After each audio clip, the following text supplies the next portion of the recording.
La journée commença avec un bruit infernal. Les passants ne s'en préoccupaient pas, sauf un.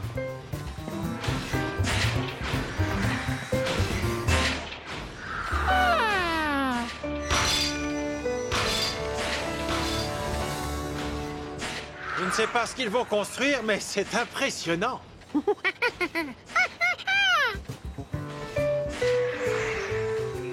Voilà à quoi ça ressemblera quand ce sera terminé. Ah! Mon chapeau! Rattrapez-le! Attrapez mon chapeau, s'il vous plaît!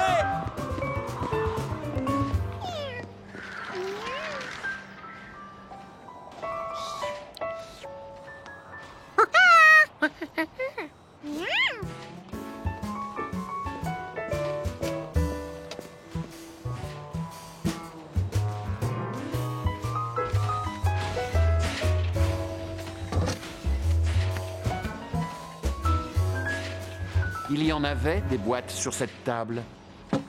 Que pouvaient-elles bien contenir?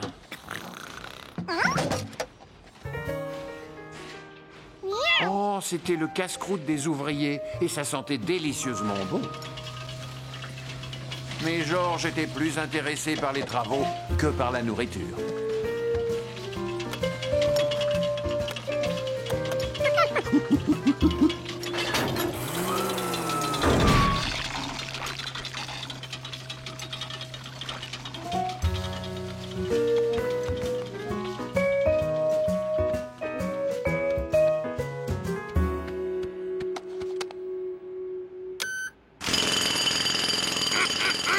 Les machines étaient bruyantes, mais ça ne déplaisait pas à Georges, bien au contraire.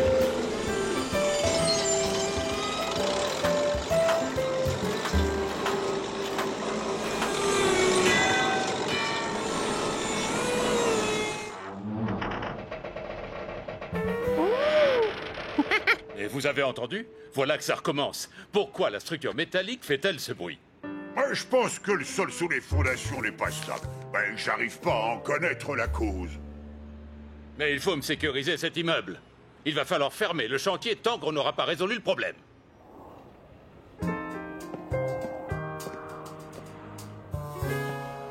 Georges! Georges! Descends de là! Ce n'est pas un endroit pour s'amuser! Oh!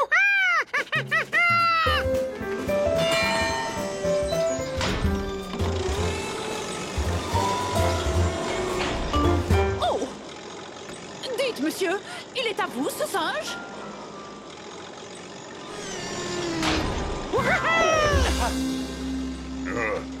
Et ce chat, il est à vous aussi? Non, mais disons que je le connais un petit peu. Oh, il a mangé le sandwich.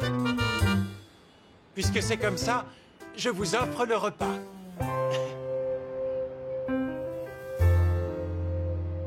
Le lendemain matin, l'homme au chapeau jaune préparait le petit déjeuner. Bonjour, Georges. Qu'est-ce que tu veux manger, des gaufres ou des crêpes? J'ai compris, tu veux des gaufres et des crêpes. Oh, je suis désolé, mais il n'y a plus de confiture de myrtille. Mais je vais bien trouver autre chose de bon à mettre dessus. Oh, tu préfères descendre en acheter à l'épicerie du coin?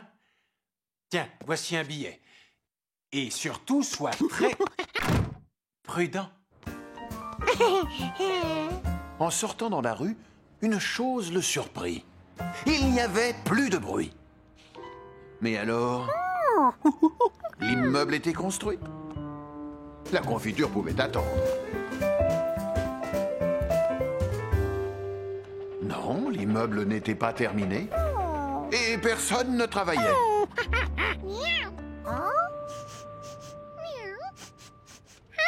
C'était l'occasion de visiter le chantier sans embêter personne.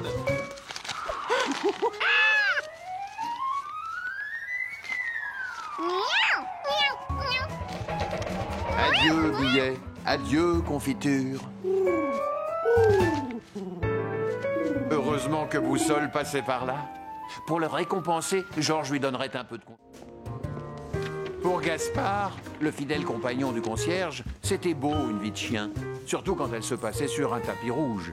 Ça n'avait rien à voir avec la vie de cet homme au chapeau jaune qui arrivait essoufflé. Alors, c'était bien ce marathon?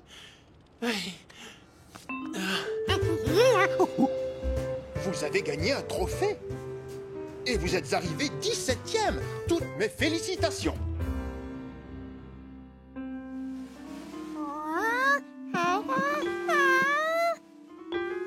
Allez, ne bouge plus et appuie sur le bouton. J'y suis.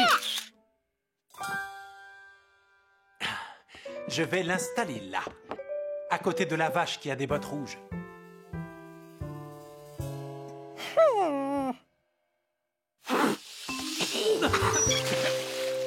Je ne risque pas d'oublier mes exploits avec tous ces trophées, vu que je suis toujours obligé de les nettoyer.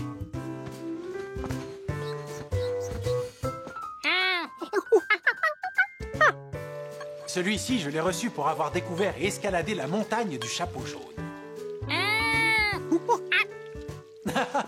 Toi aussi, tu auras un jour un trophée.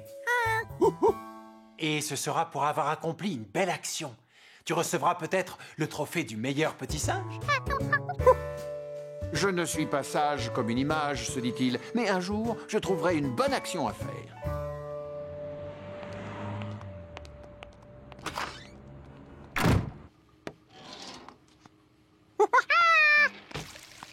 Oh, buongiorno, Giorgio. Figure-toi que je n'ai personne pour me donner un coup de main. Dis, tu veux m'aider?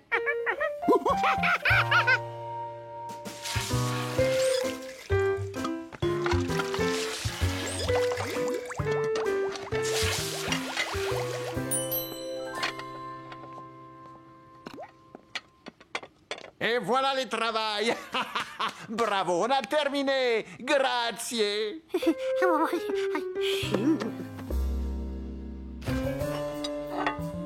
Tiens, Giorgio, je t'offre mon nouveau dessert, la glace en forme de gnocchi. Régale-toi, mon ami. Considère que c'est une récompense pour le service que tu m'as rendu. Merci à toi, tu l'as mérité. Tu as bien travaillé, mon petit as du torchon. Premier trophée pour Georges, une glace en forme de gnocchi. Tu reçois un trophée quand tu as accompli une bonne action.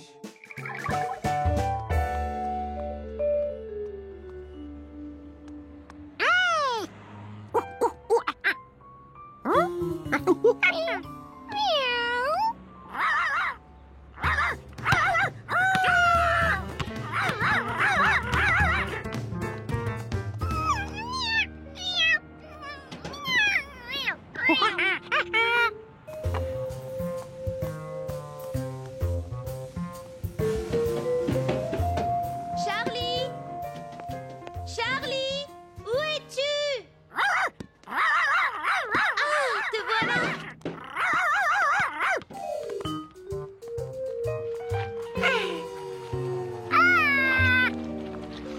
Que se passe-t-il? Qui est en train de jouer un mauvais tour au trophée de Georges? Oh, c'est une catastrophe! Quelle idée de laisser ta bonne glace en plein soleil!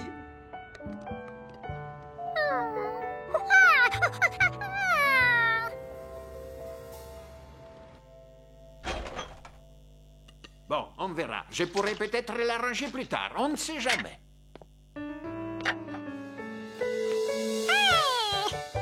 Ne la laisse pas fondre au soleil, celle-ci. C'est bien compris? Il avait bien compris. Pas de soleil pour la glace. La consigne du jour, c'était marche à l'ombre.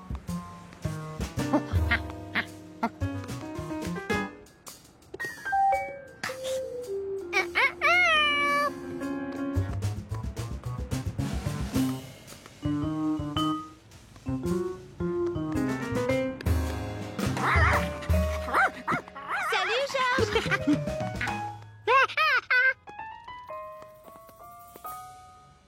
Est-ce que tu nous offrirais un petit peu de ta glace?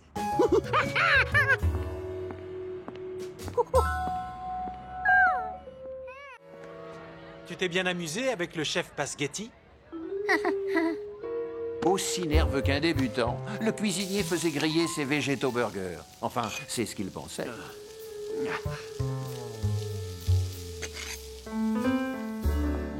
Et voilà! En espérant que cela vous plaise. J'ai encore jamais mangé de hamburger végétarien.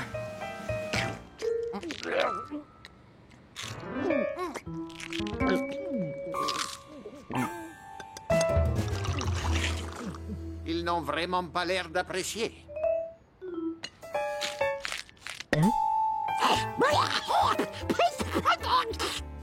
Oh, je suis un homme fini. Finito, jamais, je dis bien jamais, je ne retoucherai à une casserole de ma vie.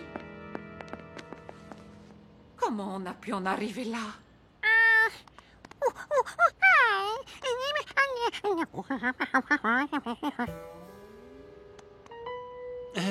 Je pense qu'il y a un singe qui a mis son grain de sel à la préparation des hamburgers. Ah, je vois. Comment je vais pouvoir prouver que la recette de mon mari est parfaite? Ah, je sais! J'ai trouvé! Suivez-moi. Voici la recette du Vegeto Burger.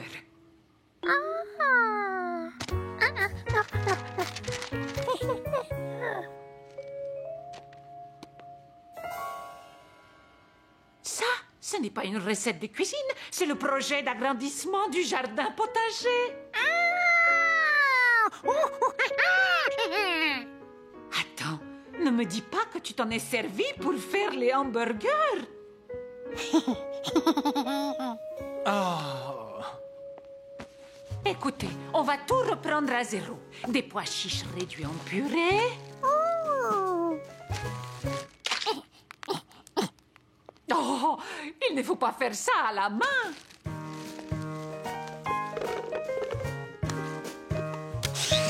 Des tomates concassées.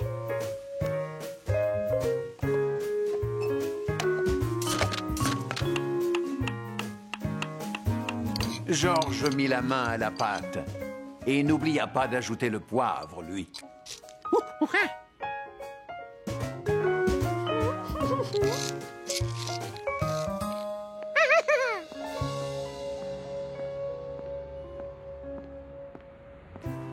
Oh, qu'est-ce que je vais devenir maintenant que je ne suis plus chef? Oh, non, par la cuisine, je ne sais rien faire.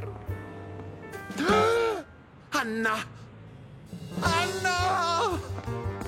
Anna! Pourquoi il y a des camions de pompiers dans la rue? Il y a les feux dans mon restaurant? On n'est pas là pour travailler, mais pour se régaler. Quoi? Qu'est-ce qui se passe ici?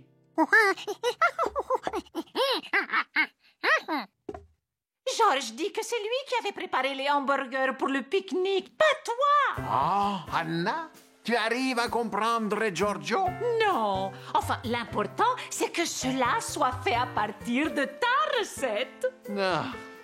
Chef, c'est le meilleur hamburger végétarien que j'ai jamais mangé. Attendez une minute. Je croyais que vous n'y aviez jamais goûté. C'est vrai, c'est bien pour ça que c'est le meilleur. Excusez-moi, je crois que cette boîte est à vous. Il y a votre photo dessus. Oh, je ne sais pas ce qu'elle contient, mais ça sent bon. Oh, mes végétaux burgers. Oh, je suis tellement heureux que je vais me mettre à pleurer. Les chefs cuisiniers sont de grands sensibles.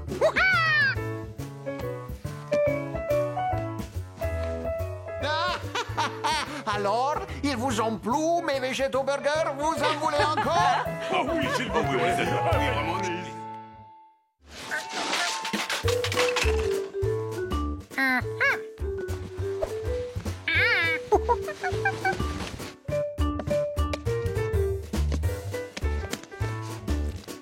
Bien. Oups.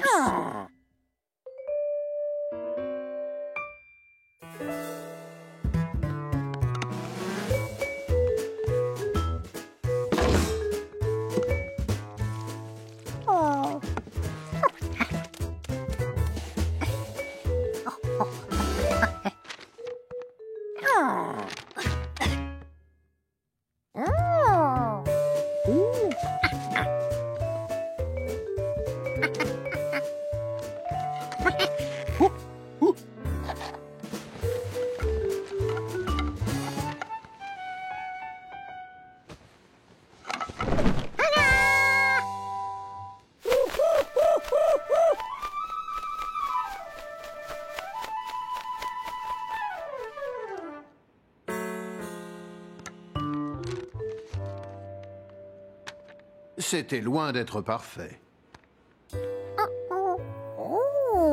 Pour l'instant.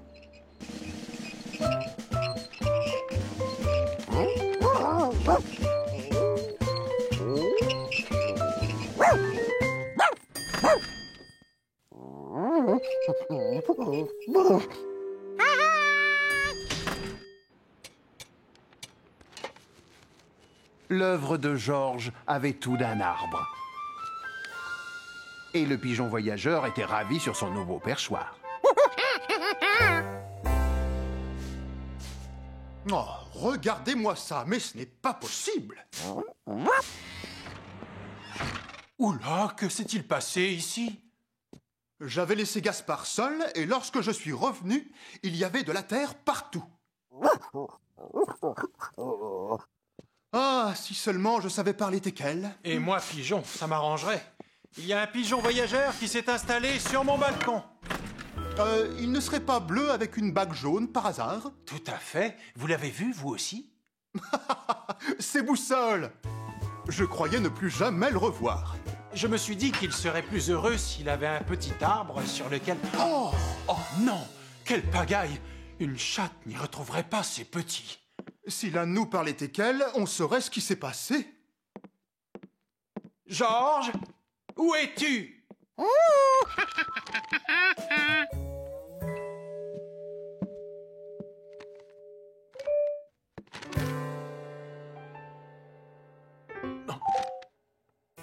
Qu'est-ce que c'est? Un arbre? Georges ne s'était jamais senti aussi fier. Maintenant que l'oiseau avait le perchoir de ses rêves, il pouvait rester ici. Boussole! Je suis content de te revoir. Oui, à vrai dire, c'est un pigeon pas très voyageur. Son sens de l'orientation est très approximatif. Georges, le concierge est l'ami de ce pigeon. Il va le ramener chez lui. Dans sa vraie maison.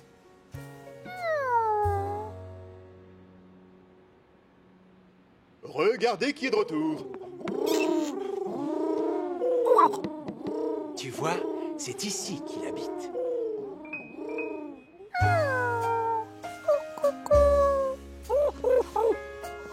Un yak? Non. Avec cette plante, tu dessineras mieux les oiseaux qui viendront s'y poser. C'est très joli ce que tu as fait, mais à mon avis, ils vont préférer les vraies branches.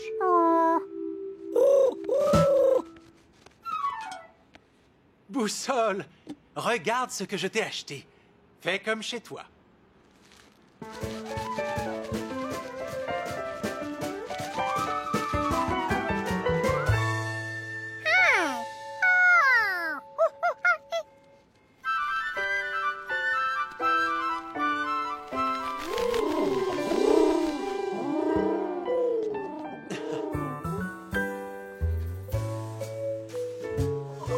Tout heureux de retrouver son perchoir, Boussole ne savait toujours pas à quelle espèce d'animal il avait affaire. Mais une chose était sûre, Georges s'y connaissait en perchoir.